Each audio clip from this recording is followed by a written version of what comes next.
여러분, 사람이 죽기 직전에야 비로소 진실을 말한다는 말이 있습니다.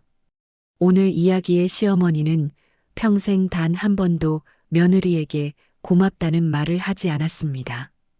차갑고 까다롭고 때로는 모진 분이었습니다. 며느리 한영선 씨는 그 시어머니를 7년 동안 간호했습니다. 위암 3기에서 사기까지 항암 주사를 맞고 토하는 새벽도 통증으로 온몸을 뒤트는 밤도 곁에서 지켰습니다. 그리고 시어머니가 세상을 떠난 날, 남편과 시누이들은 유산 이야기를 꺼냈고 30년 전 태어났던 혼외자가 나타났으며 남편이 숨겨온 비밀이 하나씩 터져나오기 시작했습니다. 그 모든 막장 드라마의 끝에서 영선 씨는 딱 한마디를 남겼습니다. 어머니는 다 알고 계셨어요. 반전은 3번 옵니다. 3번 모두 여러분의 예상을 완전히 뒤집을 겁니다. 끝까지 함께 해주세요. 제1장 차가운 시어머니, 헌신하는 며느리. 2018년 위암 3기 진단. 간호의 시작. 2018년 봄 시어머니 조영숙 여사가 위암 3기 진단을 받던 날 남편 이재주는 출장 중이었습니다. 영선 씨는 혼자 진단서를 받아들고 병원 주차장에서 15분 동안 차 안에 앉아 있었습니다. 울지도 전화하지도 않고 그리고 집으로 돌아가 저녁밥을 차렸습니다. 그게 영선 씨의 방식이었습니다. 먼저 밥, 그 다음 이야기. 시어머니는 따뜻한 시어머니와는 거리가 멀었습니다. 영선아, 죽이 이게 뭐냐? 간도 안 마치고 병원 다녀온다더니 이렇게 늦어? 나 혼자 종일 있었잖아. 고맙다는 말은 없었습니다. 수고했다는 말도 없었습니다. 남편 이재주는 주말에 잠깐 얼굴을 비추고는 어머니 잘 부탁해로 끝냈습니다. 시누이 둘은 명절에만 나타나 언니가 진짜 대단해라는 말로 책임을 면제받았습니다. 항암 치료는 사람의 모든 것을 빼앗아갑니다. 머리카락도 식욕도 생기도. 영선 씨는 시어머니 항암 스케줄을 직접 관리했습니다. 약 이름을 외우고 부작용 증상을 메모하고 주치의와 직접 소통했습니다. 새벽 2시 시어머니가 구역질로 깨면 영선 씨도 일어났습니다. 화학 냄새 가득한 병실을 일주일에 나흘 이상 드나들었습니다. 그러면서도 한 번도 이제 그만하겠다는 말을 꺼내지 않았습니다. 2020년 위암이 간으로 전이됐습니다. 사기. 주치의가 완화 치료를 권장한다고 했을 때 시어머니는 영선 씨의 손을 처음으로 잡았습니다. 아무 말도 하지 않았습니다. 그냥 잡았습니다. 영선 씨도 아무 말 하지 않았습니다. 그것으로 충분했습니다. 그 손의 의미를 영선 씨는 훨씬 나중에서야 알게 됩니다. 제2장 유산의 냄새를 맡은 사람들. D-6개월 호스피스 입원. 가족들의 민낯. 2024년 가을 시어머니는 호스피스 병동으로 옮겼습니다. 입원 첫날부터 분위기가 달라졌습니다. 평소 연락도 없던 시누이 둘이 갑자기 자주 드나들기 시작했고 남편 이재주는 일주일에 한 번씩 어머니 방을 찾았습니다. 영선 씨는 알아챘습니다. 그들이 어머니를 보러 오는 게 아니라는 걸. 어머니, 부천 땅은 아직 오빠 명의죠? 확인 좀 해두어야 할 것 같아서요.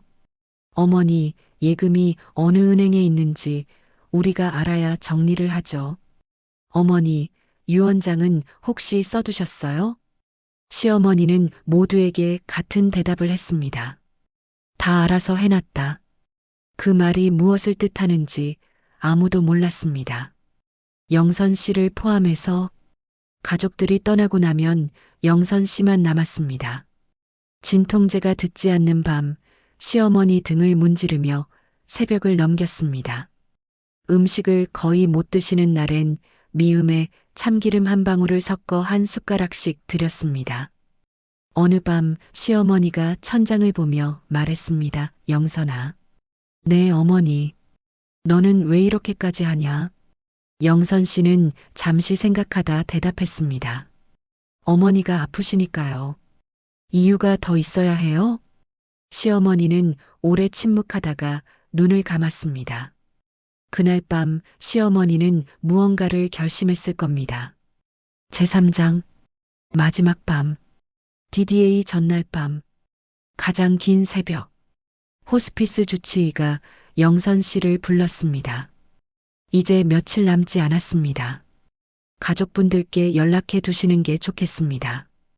영선 씨는 남편에게 시누이들에게 문자를 보냈습니다. 남편은 내일 가겠다고 했고 시누이들도 각자 사정을 댔습니다. 그날 밤 영선 씨는 혼자 시어머니 손을 잡고 앉아 있었습니다. 새벽 2시 시어머니의 호흡이 얕아졌습니다. 새벽 3시 가끔 눈을 떴다가 감았습니다. 영선 씨는 자리를 뜨지 않았습니다.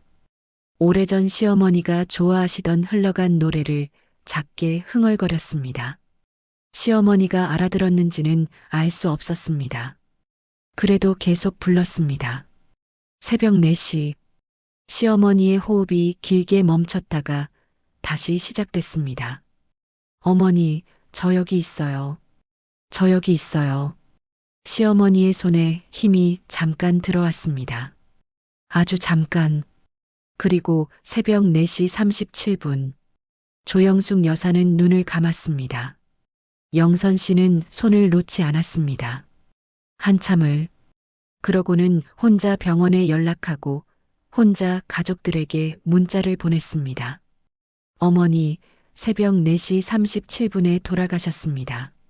제사장, 장례식장의 민낯, D1일 D3일, 슬픔보다 빠른 계산, 장례는 3일장으로 치러졌습니다. 남편과 시누이들이 달려왔습니다. 그런데 이상했습니다. 눈물보다 빠른 것이 있었습니다.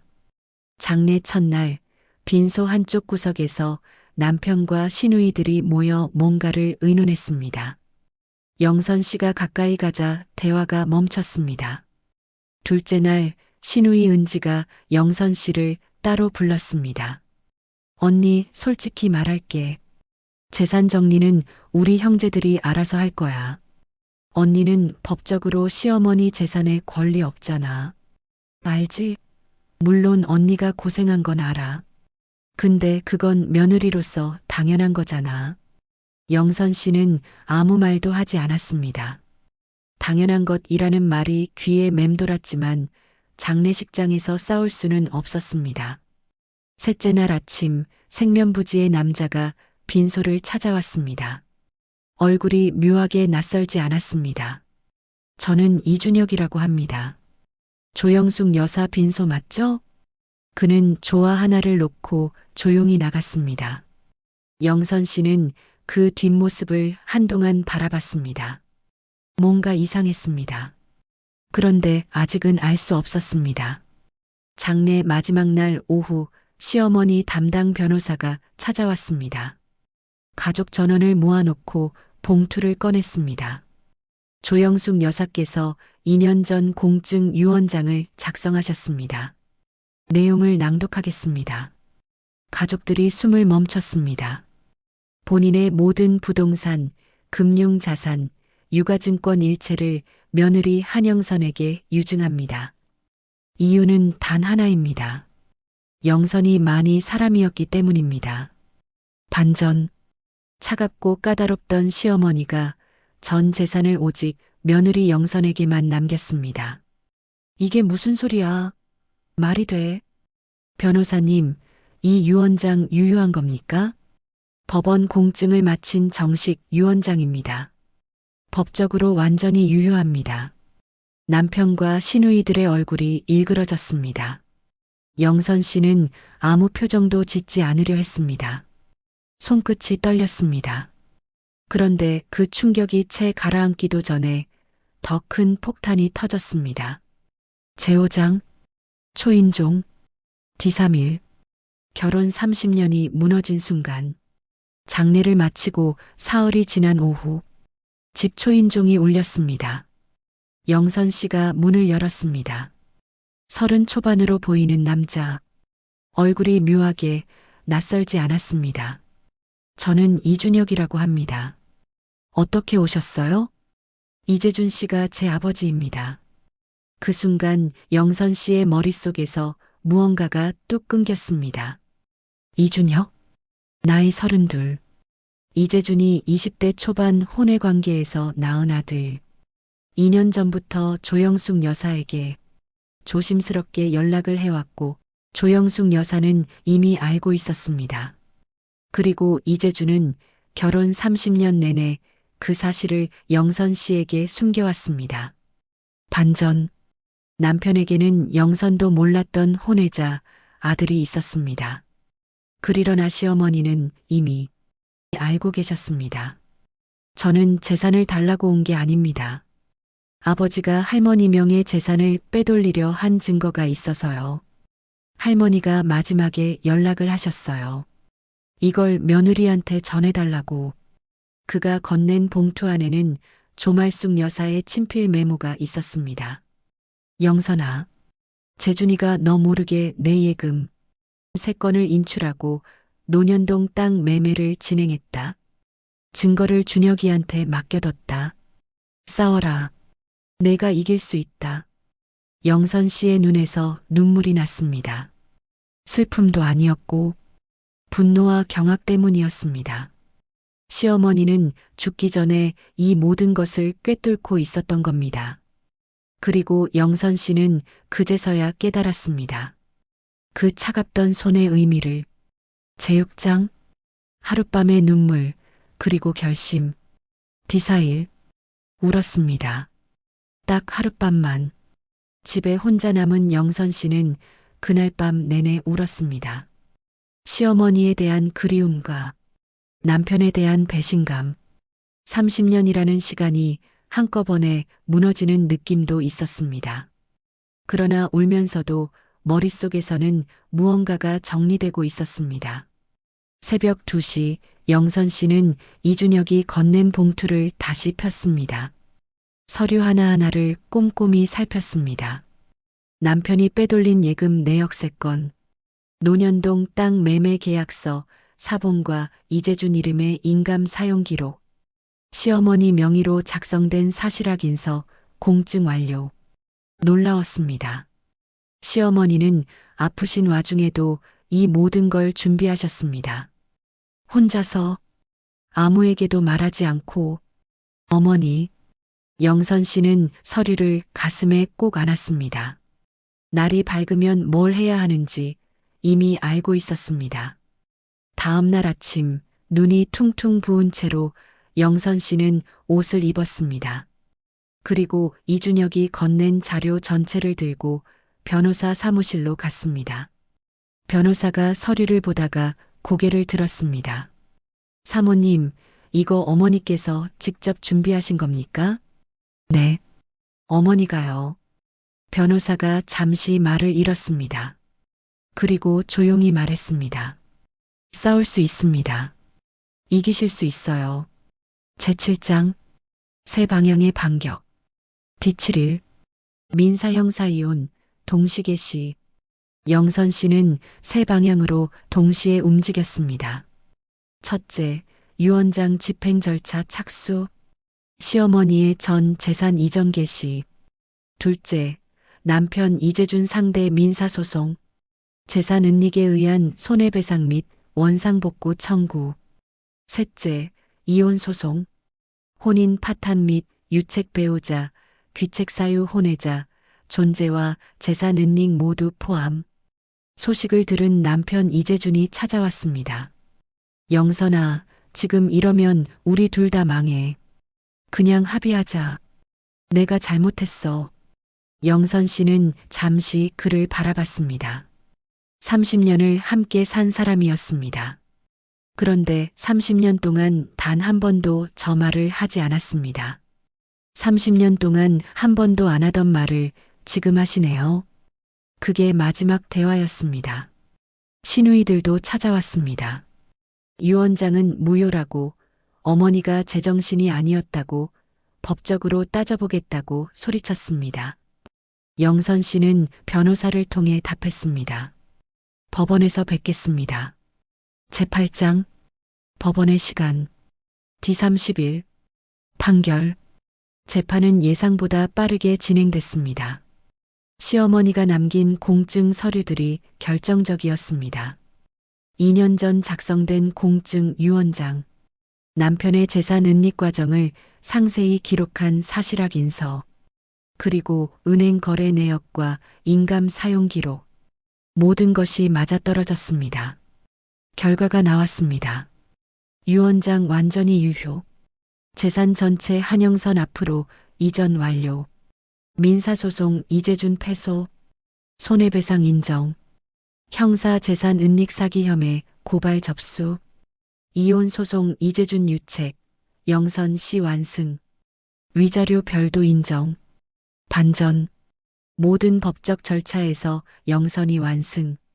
시어머니가 2년 전부터 준비한 증거가 완벽한 방패가 됐습니다. 판결이 끝나고 법원 복도에서 이재준과 마주쳤습니다. 그는 뭔가 말을 꺼내려다 그냥 고개를 숙였습니다. 영선 씨는 지나쳤습니다. 뒤돌아보지 않고. 그날 영선 씨가 처음으로 느낀 감정은 통쾌함이 아니었습니다. 그냥 가벼움이었습니다. 7년 동안 어깨 위에 얹혀있던 무언가가 사라진 것 같은 그런 가벼움. 재구장. 이준혁에게. 판결 이후. 빚진 마음. 영선 씨는 이준혁을 따로 만났습니다. 조용한 카페였습니다. 이준혁은 먼저 고개를 숙였습니다. 아버지 일에 연루되셔서 죄송합니다. 어머니도 아버지도 제가 원한 건 아니라서요. 영선 씨는 고개를 저었습니다. 알아요. 그리고 고마워요. 당신이 없었으면 저도 몰랐을 테니까. 잠시 침묵이 흘렀습니다. 영선 씨는 봉투 하나를 밀었습니다. 어머니가 당신한테 미안했대요. 저도 같은 마음이에요. 이건 제가 드리는 거예요. 이준혁은 봉투를 보다가 눈물을 훔쳤습니다. 할머니가 마지막에 저한테 이러셨어요. 준혁아, 내가 나쁜 사람 아닌 거 안다. 잘 살아라. 그 말이 제 평생 처음 들어본 가족 같은 말이었어요. 영선 씨는 아무 말도 못했습니다. 시어머니가 생애 마지막에 챙긴 사람이 또 있었다는 걸 그제서야 알았습니다. 두 사람은 오래 그 자리에 앉아 있었습니다. 말없이. 제10장 어머니가 남긴 것의 의미. 이후. 한영선의 인생 2막. 영선 씨는 지금 어떻게 살까요? 시어머니가 남긴 논현동 땅은 팔지 않았습니다. 그 자리에 작은 건물을 올릴 계획입니다. 1층에는 어머니를 기억하는 이름의 카페를 낼 생각이라고 했습니다. 혼자 인테리어를 보러 다닙니다. 혼자 커피를 마십니다. 혼자 산책합니다. 누군가의 며느리로, 누군가의 아내로만 살아온 56년이 지나고 이제 처음으로 그냥 한영선으로 살고 있습니다. 처음에는 원망했습니다. 7년 동안 따뜻한 말 한마디 없었던 시어머니를. 그런데 이제는 압니다. 그 사람이 사랑을 표현하는 방식은 말이 아니라 준비였다는 걸. 차갑게 굴면서도 매일 지켜봤고 한마디 칭찬 없이 모든 것을 기억했으며 죽기 전 2년 동안 가장 조용하고 가장 완벽한 방식으로 며느리를 지켜낼 준비를 했습니다. 영선 씨가 그걸 알았을 때 한 말이 있습니다. 어머니가 차가웠던 게 아니었어. 어머니 나름의 방식으로 나를 가장 오래 사랑했던 거야. 여러분, 세상에는 두 종류의 사람이 있습니다. 말로 사랑한다는 사람과 준비로 사랑하는 사람. 조영숙 여사는 후자였습니다. 그리고 그 사랑은 아무도 예상하지 못한 방식으로 가장 필요한 순간에 도착했습니다. 한영선 씨는 오늘도 걷습니다. 더 이상 누군가의 며느리도 누군가의 아내도 아닌 그냥 한영선으로